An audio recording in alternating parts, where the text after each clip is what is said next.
नमस्कार दोस्तों, स्वागत है आपका धनबीम इंस्पिरेशंस यूट्यूब चैनल पे। अगर आप चैनल पे नए हैं तो प्लीज़ चैनल को सब्सक्राइब करें और वीडियो को लाइक करें। इससे हमें नए वीडियो लाने में मोटिवेशन मिलता है। तो चलिए स्टार्ट करते हैं। मन लगाकर सुनिएगा दोस्तों। हर सुबह उठते ही दिमाग कुछ न कुछ बड़बड़ाने लगता है। कल क्यों ऐसा बोला, आज अगर यह गलती हो गई तो आगे क्या होगा, लोग क्या सोचेंगे, कहीं मैं पीछे तो नहीं छूट गया। यह आवाजें रुकती नहीं। यह सोचने की मशीन हर वक्त चालू रहती है, इतनी तेज कि हम खुद को सुनना भी भूल जाते हैं। और मजे की बात यह है कि हमें लगता है कि हम सोच रहे हैं, लेकिन सच्चाई यह है कि सोच हमें सोच रही है। कई बार ऐसा लगता है जैसे दिमाग एक मैदान है और उसमें एक के बाद एक विचार ऐसे दौड़ते हैं जैसे कोई रेस चल रही हो। कोई मंजिल नहीं, कोई दिशा नहीं, बस दौड़। अब सोचिए कोई इंसान दिन भर सड़क पर दौड़ रहा हो, बिना रुके बिना सोचे। लोग उसे देखकर कहेंगे यह पागल है। तो फिर हमारे दिमाग के साथ यही क्यों हो रहा है? हम क्यों हर समय कुछ न कुछ सोचते हैं? सोचना बंद क्यों नहीं होता? क्या हम भी धीरे धीरे पागल हो रहे हैं? चुपचाप आपने कभी गौर किया है, जब आप किसी गहरी परेशानी में होते हैं या कोई बड़ा डर दिमाग में होता है तो आप खाने का स्वाद नहीं महसूस कर पाते हैं, किसी से की गई बात याद नहीं रहती, सामने कोई बैठा हो तो भी आप अकेले होते हैं, क्योंकि आप अपने ही अंदर कहीं गुम हो जाते हैं, सोच के जंगल में। और यही है असली कैद, जिसमें हम खुद को कैद कर चुके हैं, बिना हथकड़ी, बिना सलाखों के। इस सोच की आवाज इतनी तेज होती है, उसमें हम अपने दिल की आवाज ही नहीं सुन पाते। दिमाग इतना बोलता है कि दिल खामोश हो जाता है। इसलिए लोग कहते हैं सोच सोच के मर गया, कुछ कर ही नहीं पाया। हम में से कई लोग अपनी जिंदगी सिर्फ अगर, मगर और शायद में गुजार देते हैं। अगर मैंने वह कर लिया होता, शायद अब तक मैं कुछ बन चुका होता। काश उस दिन डर के बजाय कदम बढ़ा लिया होता। यह शब्द सुनने में छोटे लगते हैं, लेकिन इंसान की आत्मा को चुपचाप दबा देता है, चबा जाता है। अब एक छोटा सा उदाहरण सोचिए। मान लीजिए आपके हाथ में एक गिलास है, उसमें थोड़ा पानी है और आपने उसे पकड़ रखा है। अब गिलास भारी नहीं है, आप उसे मिनट तक आराम से पकड़ सकते हैं।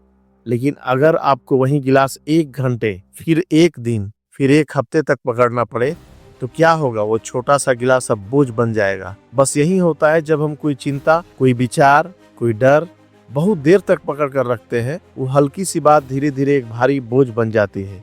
और यह बोझ सिर्फ दिमाग में नहीं रहता, फिर वह शरीर पर भी असर करता है। नींद उड़ जाती है, दिल की धड़कन तेज हो जाती है, सिर दर्द, थकावट, चिड़चिड़ापन, और धीरे धीरे हम खुद को खोने लगते हैं। इसलिए अब समय है रुकने का। अब जरूरत है उस अनंत सोच की रफ्तार को ब्रेक लगाने की। अब वक्त है खुद से मिलने का, खुद को सुनने का, खुद को शांत करने का। दिमाग शांत हो तो हम जीवन को महसूस करते हैं, वरना जीवन तो चलता रहता है, लेकिन हम तो बस उसकी खिड़की से देखते रह जाते हैं, सोचते हुए। और यह बात आपको किसी किताब, किसी उपदेश, किसी गुरु से पहले खुद से समझनी होगी, क्योंकि यह सोच कोई और नहीं रोक सकता सिवाय आपके। दुनिया की कोई शक्ति आपकी सोच की रफ्तार पर कंट्रोल नहीं कर सकती, जब तक आप खुद न चाहें। पर यहाँ एक गहरी सच्चाई छिपी है। हम सोचते नहीं है, हम सोचने की आदत में फंसे हुए हैं। जैसे कोई सिगरेट पीते पीते आदी हो जाता है और कहता है अब आदत बन गई है, वैसे ही हम भी ज्यादा सोचने की लत में फंस गए हैं। सोचने की लत उतनी खतरनाक है जितनी कोई जहरीली लत, क्योंकि यह धीरे धीरे आपको अंदर से मार देती है। और इसका इलाज है सोचना बंद मत करो, लेकिन हर बात पर सोचो। जिस तरह मोबाइल में हर नोटिफिकेशन जरूरी नहीं होता, उसी तरह हर विचार पर ध्यान देना जरूरी नहीं होता। कुछ विचार खुद ही आएंगे और खुद ही चले जाएंगे, अगर आप उन्हें पकड़ोगे। अब समय है यह समझने का, सोचना ही समाधान नहीं है। कई बार ना सोचना ही सबसे बड़ा समाधान होता है। शांत दिमाग में ही सच्ची समझ पैदा होती है, बिल्कुल वैसे ही जैसे शांत पानी में ही गहराई दिखाई देती है। अगर पानी ही उथल पुथल कर रहा हो तो उसमें कुछ भी स्पष्ट नहीं दिखाई देता है। तो अगली बार जब आपका दिमाग बेकाबू हो जाए, जब सोच एक बाउंडर की तरह चले, तो खुद से बस एक बात कहना, रुक जा, इस पल में सब ठीक है, मुझे सब कुछ अभी नहीं सोच लेना। हर जवाब अभी चाहिए। यह जरूरी नहीं हर चीज पर नियंत्रण चाहिए। यह अभी जरूरी नहीं, बस हर पल को जीना जरूरी है, क्योंकि यही पल आपकी जिंदगी है। जिंदगी सोचने से नहीं, जीने से बदलती है। और जीना तब शुरू होता है जब दिमाग शांत होता है। आप इस वीडियो में बने रहिए, क्योंकि अभी आप उस दरवाजे के बाहर खड़े हैं जहां से दिमाग को शांत करने की असली यात्रा शुरू होती है। दिमाग को शांत करना कोई महंगी थेरेपी या कठिन तपस्या नहीं है, या कोई पहाड़ पर जाकर बैठने जैसा काम भी नहीं है, बल्कि यह वहीं से शुरू होता है जहां आप इस वक्त बैठे हो। आप जिस कमरे में हो, जिस सोच में फंसे हो, वहीं से दिमाग शांत करने का पहला और सबसे रहस्यमय उपाय है। रोकने की कोशिश मत करो, देखने की कोशिश करो, आपने कभी नहीं देखी है। अगर आप उसमें पत्थर डालते हैं तो वह और ज्यादा हिलती है, लेकिन अगर आप किनारे पर बैठकर उसे चुपचाप देखें तो उसका बहाव खुद शांति में बदलने लगता है। बस ऐसा ही हमारे विचारों के साथ होता है। जब आप सोचने को रोकने की कोशिश करते हैं, अब नहीं सोचूंगा, अब बस दिमाग बंद हो, तो वह तेज भागता है। लेकिन जब आप चुपचाप केवल उसे देखते हो, बिना लड़ाई के, बिना फैसले के, तब वह धीरे धीरे खुद शांत हो जाता है। दूसरा उपाय, सांस को अपना गुरु बना लो। हाँ, सांस जिसे आप हर पल लेते हो लेकिन कभी उसका एहसास नहीं करते। जब भी दिमाग भाग रहा हो, कुछ भी समझ में नहीं आ रहा हो, तो सिर्फ 1 मिनट रुक जाइए, आंखें बंद कीजिए और सिर्फ अपनी सांस पर ध्यान दीजिए। सांस आ रही है, सांस जा रही है। कोई मंत्र नहीं, कोई कल्पना नहीं, कोई कहानी नहीं, बस सांस। आप पाएंगे कि वह तूफान जो आपके भीतर चल रहा था धीरे धीरे थम रहा है, जैसे किसी ने शोर को म्यूट कर दिया हो। अब एक तीसरा उपाय जो आपको बिल्कुल अकल्पनीय लगेगा, लिख डालो जो भी दिमाग में है कागज पे, और कलम लो और लिखना शुरू कर दो। मेरे मन में यह चल रहा है, मैं इससे बहुत परेशान हूँ, मुझे डर लग रहा है। बिना सोचे, बिना रुके बस दिमाग को बहने दो।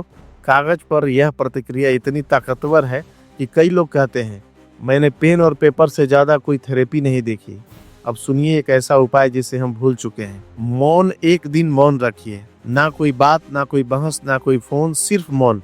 और अगर पूरा दिन नहीं कर सकते तो दिन में सिर्फ 1 घंटा, जिसमें आप किसी से बात नहीं करेंगे, कोई स्क्रीन नहीं देखेंगे, कोई संगीत नहीं सुनेंगे, सिर्फ आप और आपकी शांति। 1 घंटा इतना कीमती होता है कि आपकी आत्मा जैसे खुद से मिलती है, जैसे कोई बच्चा बहुत दिनों बाद माँ की गोद में वापस आ गया हो। अब आइए एक और रहस्यमय उपाय की तरफ बढ़ते हैं, जिसे मैं बबल विजुअलाइजेशन कहता हूँ। हर विचार को एक बबल समझिए, जैसे बच्चों के सावन वाले गुब्बारे होते हैं। एक विचार आया, उसे एक बबल में डालिए, अब उस बबल को हवा में उड़ते हुए देखिए। दूसरा आया, फिर वही कीजिए। कुछ ही देर में आप पाएंगे आप विचारों के भीतर नहीं, उनके बाहर खड़े हैं। वो विचार अब आपको नहीं घसीटते, आप उन्हें केवल गुजरते हुए देखते हैं। और अब अंत में एक ऐसा उपाय जिसे बहुत कम लोग अपनाते हैं, लेकिन जिसने भी अपनाया वह जिंदगी के शोर में भी भीतर से शांत हो गया। वर्तमान पल में लौट आओ। हमारा दिमाग समय या तो अतीत में उलझ जाता है, उससे ऐसा क्यों कहा, मैंने वैसा क्यों किया, या भविष्य में दौड़ता है, अगर ऐसा हो गया है तो क्या होगा। लेकिन जो इस पल में लौट आता है वह सच्चे अर्थों में जीत जाता है। एक कप चाय पीते हुए सिर्फ चाय का स्वाद लेना, किसी को सुनते समय सिर्फ उसकी बात सुनना, बिना मोबाइल चेक किए, बिना अगले जवाब की योजना बनाए, बस उस पल में पूरा डूब जाना, यही ध्यान है, यही शांति है। क्योंकि दिमाग की अशांति का इलाज नए विचार नहीं, बल्कि विचारों के बिना रहना है, भले कुछ पल के लिए सही। और यहीं से शुरू होती है आपकी आजादी। आपकी असली आजादी दिमाग की गिरफ्त से निकलकर अस्तित्व की खुली हवा में सांस लेने की आजादी। अब आपने यह जाना कि सोच को समझना, देखना, बहने देना, यही पहला इलाज है। और इसका असर तब होता है जब आप हर रोज थोड़ी देर के खुद के साथ रहते हो, बिना किसी डिस्ट्रैक्शन के। आपका दिमाग कोई दुश्मन नहीं है, वो तो एक घोड़ा है, ताकतवर, तेज और बुद्धिमान। लेकिन जब उसकी लगाम आपके हाथ में नहीं होती, वह आपको कहीं भी गिरा सकता है। और इसलिए आपको सोच के घोड़े की लगाम पकड़नी है। शांति के हाथों में ओवर थिंकिंग केवल सोचने तक सीमित नहीं रहता, धीरे धीरे आपके शरीर को छूने लगता है। क्योंकि दिमाग में जो चलता है उसका असर सीधा शरीर पर होता है। और यही वह बिंदु है जहां से एंजाइटी जन्म लेती है। ओवर थिंकिंग और एंजाइटी, यह दोनों भाई जैसे हैं। एक सोचता है, दूसरा महसूस करता है। एक आपके विचारों में हलचल करता है, दूसरा आपके शरीर में बेचैनी भर देता है। ओवर थिंकिंग आपको कल्पनाओं में उलझाता है और एंजाइटी उन कल्पनाओं को वास्तविक खतरा बना देती है। उदाहरण के लिए, आपका दिमाग बार बार सोचता है, कल की मीटिंग में अगर मुझसे सवाल पूछा गया और मैं जवाब नहीं दे पाया तो अब यह एक साधारण सा विचार था, लेकिन आपने इस पर बार बार ध्यान दिया, घंटों सोचते रहे, उस एक पल को बार बार मन में जीते रहे, और वह सोच अब सिर्फ एक विचार नहीं रहा, अब वो डर बन गया।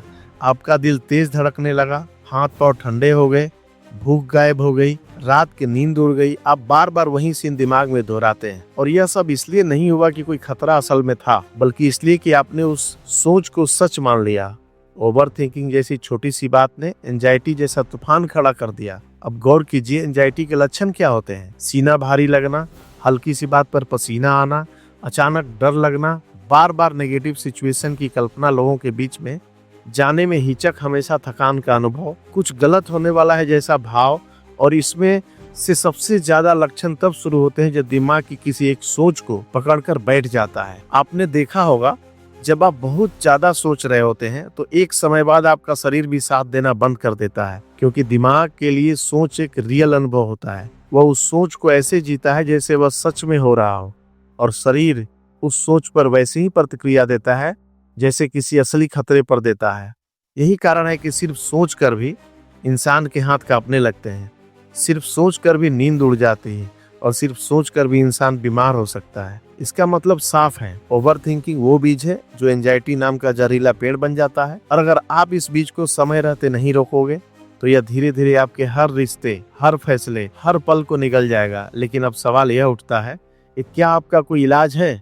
हाँ है, और इसका नाम है इमोशन रीसेट फार्मूला। यह कोई दवा नहीं, कोई जादू भी नहीं, बल्कि यह एक प्राकृतिक तरीका है जिससे आप अपने दिमाग और शरीर को दोबारा संतुलन में ला सकते हैं। तो आइए इसे समझते हैं। सबसे पहले, जब भी आपको लगे कि आपका दिमाग बेकाबू हो रहा है, आप बार बार एक ही बात सोच रहे हैं और घबराहट बढ़ रही है, तो तुरंत रुक जाइए। स्टेप 1, पहचानिए, मैं सोच रहा हूँ, मैं घबरा रहा हूँ, लेकिन मैं खतरे में नहीं हूँ। यही पहला रीसेट है। विचार को विचार मानना, डर को डर मानना, ना कि सच। स्टेप को शरीर को चालू कीजिए। जैसे ही दिमाग में हलचल हो उसी पल उठ जाइए और चलना शुरू कीजिए। धीरे धीरे लंबी लंबी सांसें लेते हुए फिजिकल मूवमेंट से दिमाग को वर्तमान का सिग्नल मिलता है और वह तुरंत विचारों की दुनिया से बाहर आता है। स्टेप 3, जो कुछ अंदर है उसे बाहर निकालिए। किसी करीबी से बात कीजिए या जो सोच रहे हैं उसे कागज पर उतार दीजिए। इमोशन बोल्ड रहेंगे, एंजाइटी बनेगी, इमोशन एक्सप्रेस होंगे, हीलिंग होगी। स्टेप 4, अपने दिमाग से कहिए थोड़ा आराम कर, मैं संभाल लूंगा। यह एक लाइन आपके शरीर में केमिकल रिलीज करती है, जैसे सेरोटोनिन और डोपामाइन, जो आपको इंस्टेंट कैलमस देते हैं, और धीरे धीरे यह अभ्यास आपकी आदत बन जाएगा। ओवर थिंकिंग और एनजीओ का कनेक्शन तब टूटेगा जब आप हर विचार पर विश्वास करना बंद कर देंगे, क्योंकि हर विचार सच नहीं होता, हर सोच जरूरी नहीं होती, और हर डर असली नहीं होता। एक दिन गौतम बुद्ध के पास उनका एक शिष्य आया, बहुत ही उलझा हुआ, बहुत बेचैन। उसका चेहरा चिंता से भरा हुआ था। वह बोला, भगवान, अगर आत्मा है तो कहाँ है? मरने के बाद क्या होता है? क्या कोई नया जन्म होता है, या सब यहीं खत्म हो जाता है? ब्रह्मांड का कोई अंत है या नहीं? क्या भगवान किसी रूप में है, कहीं नहीं है, या सब कुछ बस एक भ्रम है? वो लगातार प्रश्न पे प्रश्न पूछता गया। बुद्ध मुस्कुराते रहे और फिर बोले, मान लो किसी आदमी को तीर लग गया हो 20 बाण, और वह व्यक्ति कहे, मैं तब तक इलाज नहीं करवाऊंगा जब तक यह न जान लूं कि यह तीर किसने चलाया, वो किस जाति का था, उसका धर्म क्या था, उसने कौन सी दिशा में तीर चलाया, उसका मकसद क्या था, वो आदमी कभी जिंदा है या मर गया, उसके पास कितने और तीर हैं, और तीर किस लकड़ी का बना है, उसके पीछे पीछे लगा पंख किस पक्षी का है, जहर किस पौधे से बनाया गया। तो बताओ, क्या वो आदमी बचेगा? शिष्य कुछ नहीं बोल सका। बुद्ध बोले, तुम्हारे सवाल ठीक हो सकते हैं, लेकिन जब तक तुम सोचोगे या सोचते रहोगे कि तीर क्यों लगा, कैसे लगा, किसने चलाया, तब तक तीर तुम्हारे शरीर को मार देगा और वो जड़ धीरे धीरे तुम्हारे पूरे जीवन में फैल जाएगा। उसी तरह हम सबके दिमाग में भी ऐसे तीर लगे हैं, विचारों के तीर, डर के तीर, ओवर थिंकिंग और एंजाइटी के जड़ से भरे हुए हैं, और हम सोचते रह जाते हैं कि यह विचार क्यों आया, क्या इसका मतलब यह है कि क्या ऐसा होना चाहिए था, अगर ऐसा ना होता तो क्या होता। इसी सोचकर हम वो सबसे जरूरी काम नहीं करते, वो तीर निकालना, ध्यान, शांति, जागरूकता। यह वही इलाज है जो तीर निकालते हैं। हमारे जीवन में भी रोज कई जहरीले विचार तीर की तरह घुसते हैं। किसी की बात, किसी का व्यवहार, कोई डर, कोई पछतावा, और हम उस सोच में फंसकर उसी जहर को भीतर पालते हैं और सोचते हैं और सोचते हैं और सोचते हैं, पर कभी उस जहर को बाहर निकालने की कोशिश नहीं कर पाते। गौतम बुद्ध की यह कहानी सिखाती है कि विचारों को समझो, स्वीकारो, लेकिन उसमें उलझो मत। जिसे हटाया जा सकता है उसे हटाओ, क्योंकि सोचते सोचते जिंदगी बीत जाती है और हम जीना भी भूल जाते हैं। कैसे अवचेतन मन हमें ओवर थिंकिंग की बीमारी में फंसा देता है। आपका अवचेतन मन ठीक एक स्पंज की तरह है जो हर चीज चुपचाप सोखता रहता है। बचपन से लेकर आज तक आपने जो सुना, देखा, सहा, डरा, शर्मिंदा हुआ, हारा, अपमानित हुआ, हर चीज बिना पूछे आपके अवचेतन मन में जमा हो चुकी है। अब आप सोचिए, अगर आप बार बार डर के साथ जीते हैं तो आपका अवचेतन मन यह मान लेता है कि डरना सुरक्षित है। अगर बार बार आपको कोई नीचा दिखाता है और आप चुप रह जाते हैं तो आपका अवचेतन मन मान लेता है कि तू कुछ नहीं है, चुप रहना ही सही है। इसी तरह आप बार बार छोटी बात पर बहुत ज्यादा सोचते हो तो अवचेतन मन कहता है, अरे हाँ, यही तो तुम्हारा पैटर्न है, हर चीज पर शक करना, बार बार एनालाइज करना, सिनेरियो सोचना। चलो मैं आदत मजबूत बना देता हूँ। अब यह आदत हर परिस्थिति में लागू हो जाती है। छोटी सी बात हो या बड़ी, आपका माइंड एक ही डायरेक्शन में भागने लगता है। ओवर थिंकिंग, एंजाइटी, घबराहट, डर, और धीरे धीरे मेंटल ऑटो पायलट बन जाता है। और चेतन मन कुछ नहीं पूछता, वो बस वही दोहराता है जो आपने बार बार किया या महसूस किया है।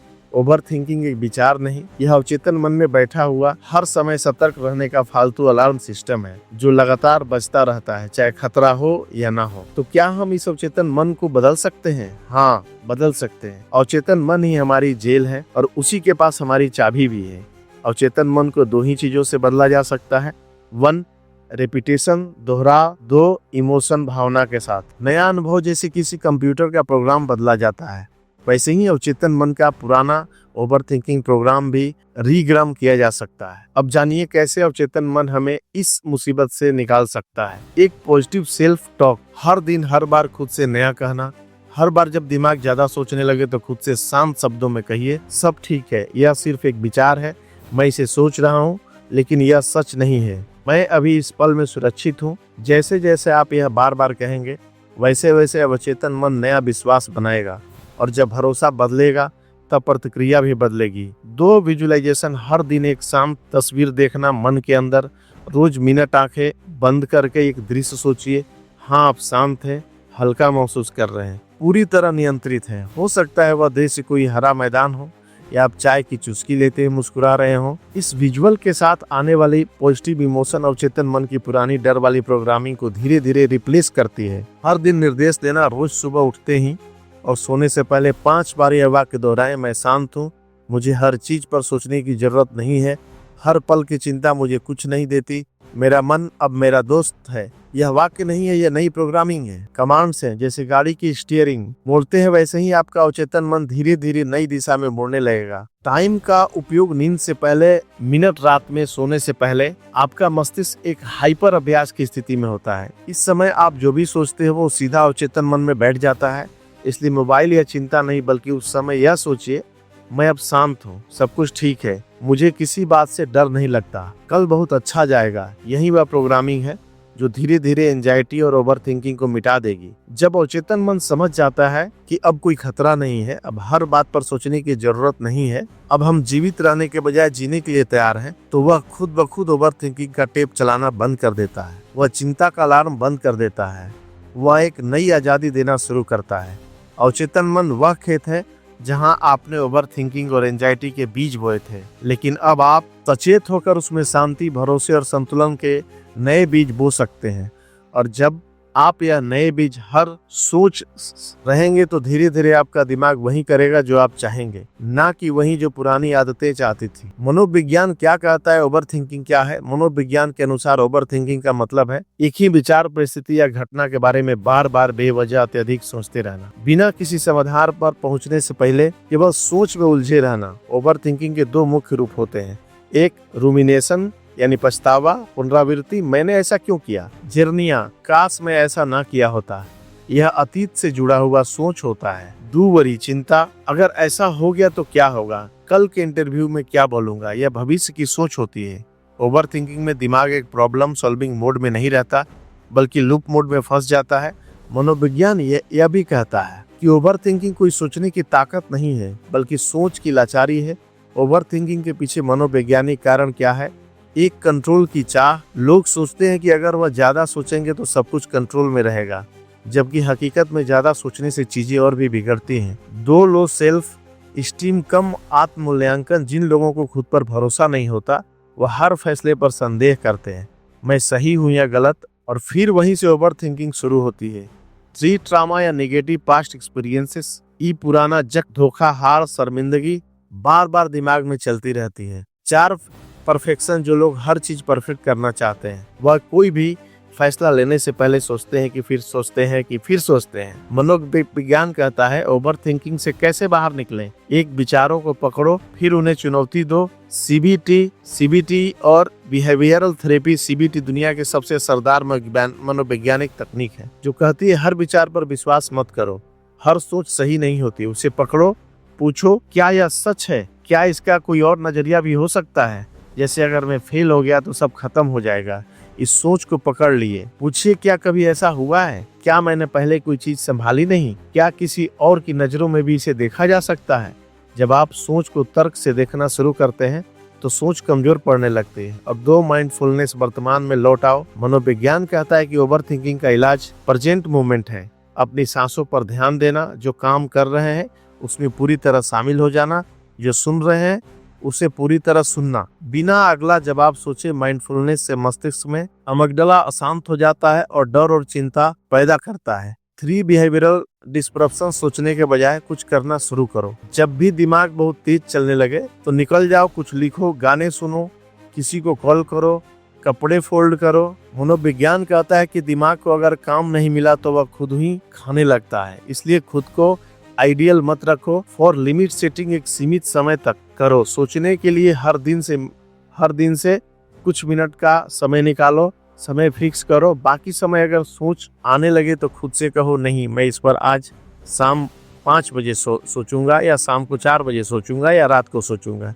इससे दिमाग को सिग्नल मिलता है कि हर समय चिंता करने की इजाजत नहीं है। 5 सेल्फ कंपल्सन। खुद से दयालु होना। ओवर थिंकिंग अक्सर तब बढ़ता है जब आप खुद से नाराज रहते हो। मैं इतना बेवकूफ क्यों हूँ? मैंने यह क्यों किया? मेरे साथ ही ऐसा क्यों होता है? लेकिन जब आप खुद से कहते हैं और कहने लगते हैं कि कोई बात नहीं, सब ठीक हो जाएगा, तो दिमाग में सेल्फ शूटिंग केमिकल्स जैसे ऑक्सीटोसिन रिलीज होते हैं और ओवर थिंकिंग खुद ही शांत होने लगता है। मनोविज्ञान कहता है ओवर थिंकिंग कोई बुराई नहीं, लेकिन अगर इसे समय रहते ना समझा जाए तो यह एक आत्म निर्मित जेल बन जाती है। इससे बाहर निकलना मुश्किल नहीं है, बस आपको अपने विचारों से अलग होकर उन्हें देखना और समझना सीखना होगा। ओवर थिंकिंग से मुक्ति कोई पल भर का काम नहीं, बल्कि यह एक अभ्यास है। हर दिन का, हर पल का। आपका दिमाग एक बहुत ताकतवर औजार है, लेकिन जब आप उसे इस्तेमाल नहीं करते तो वह आपको इस्तेमाल करने लगता है। देखिए, यह जीवन बहुत छोटा है, आपका हर एक पल कीमती है। उसे सिर्फ सोचते सोचते नहीं जीते रहना है, नहीं बिताना है। अगर दिमाग के हर विचार को आपने अपना मालिक बना लिया तो आप कभी चैन से नहीं जी पाएंगे। लेकिन अगर आपने अपने मन को समझ लिया, उससे प्रेम करना सीख लिया, तो वही दिमाग आपका सबसे बड़ा दोस्त बन जाएगा। याद रखिए, हर बार ज्यादा सोचने से आप सच्चाई से दूर जाते हैं और भय के करीब। लेकिन जैसे ही आप अपने विचारों को एक बाहरी चीज की तरह देखते हैं, तो वही सोच कमजोर पड़ने लगती है।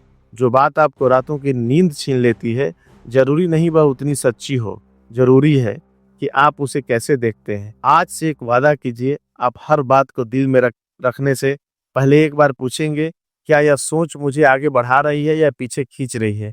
अगर आपने यह करना सीख लिया तो मानिए आपने ओवर थिंकिंग और एंजाइटी को हराने की राह पकड़ ली है। और अगर आपको इस वीडियो ने आपके दिल को छुआ है, आपको ऐसा लगा हो कि हाँ, यह बात मेरे अंदर की थी, तो अब रुकिए मत। इस वीडियो को अपने दोस्तों, परिवार और उस इंसान के साथ जरूर शेयर कीजिए जो आज खुद से उलझ रहे हैं। और हाँ, अगर आप चाहते हैं कि मन की शांति, मानसिक मजबूती और गहराई से जीने का ज्ञान आपको हर हफ्ते मिलता रहे, तभी हमारे YouTube चैनल धनबीम इंस्पिरेशंस को सब्सक्राइब कीजिए और बेल आइकन जरूर दबाइए, क्योंकि यह चैनल सिर्फ वीडियो नहीं लाता, यह आपको आपसे मिलाता है। आपके हर विचारों में रोशनी हो, आपका हर दिन शांति से भरा हो, यही हमारी कामना है। धन्यवाद। और अगली वीडियो में फिर मुलाकात होगी, जहां हम बात करेंगे मन और दिमाग में क्या फर्क है और कैसे मन हमारा मालिक बन जाता है। तब तक के लिए सोचो कम, जियो ज्यादा और मुस्कुराते रहो। धन्यवाद।